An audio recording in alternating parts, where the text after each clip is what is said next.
Welcome back, everyone. Lauren, you and I got the chance earlier this week to speak with author Nelson DeMille. Super nice guy. Oh, yeah, absolutely. Super nice. His latest book has me intrigued for sure. Yeah. Radiant Angel includes the character his readers have grown to love. Sounds like it's going to be a thriller, and it even could be a movie very soon. Good entertainment is brought to you by T.J. Hayes Winery. Good morning, Lauren. Good morning, Julie. Good morning. Now, this book involves the character John Corey. For those not familiar, briefly tell us about him.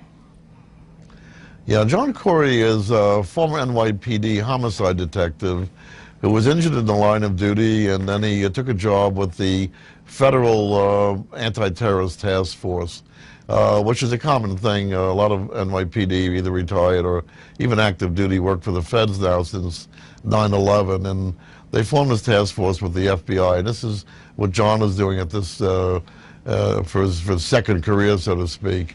And most of the prior books had to do with John and Islamic terrorism. That was kind of his beat.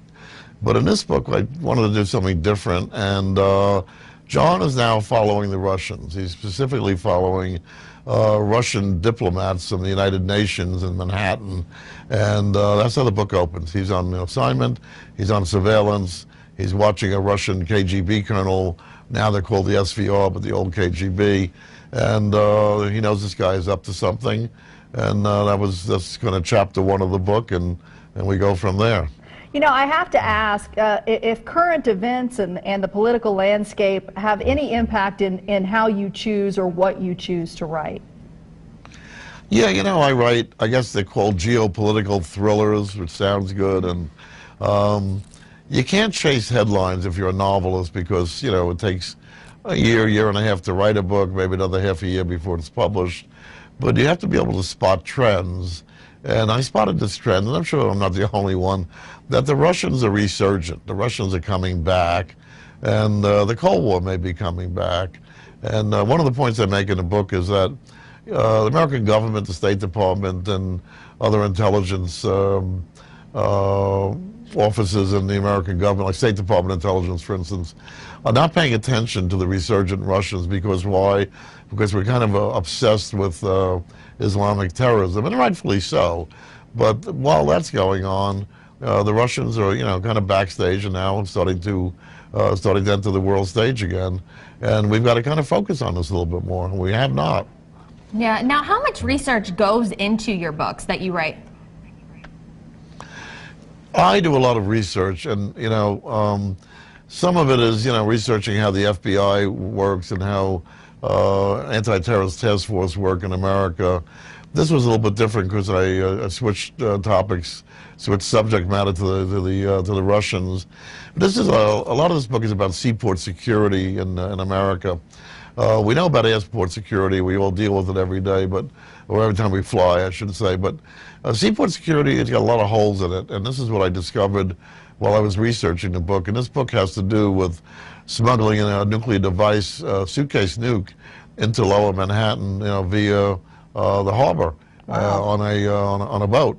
And there are thousands of ships that come in, and they can't all be searched. And there are literally millions of containers are offloaded every day around American cities, and huge gap in our security here. We do have radiation detectors that are very sensitive and can pick up almost anything that's hidden in terms of the nuclear signature of it. But these nuclear signatures can be hidden with lead shielding and that type of thing. So this is what the book is about, and the reader knows kind of up front. I'm not giving away too much what the plot is here.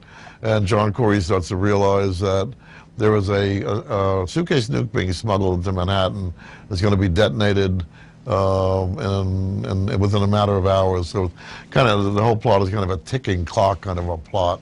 Wow. You know what, Mr. DeMille, I got to tell you, I think it's amazing because you have the intelligence and the understanding combined with imagination and an amazing character to bring what I think is going to be another thriller. Any chance this one could be a movie someday? Because I feel like the way you were describing it, I see it, you know? Yeah, absolutely. That's good. I wish you were a movie producer. You know, the John Corey character is, there's 7 books in the series now.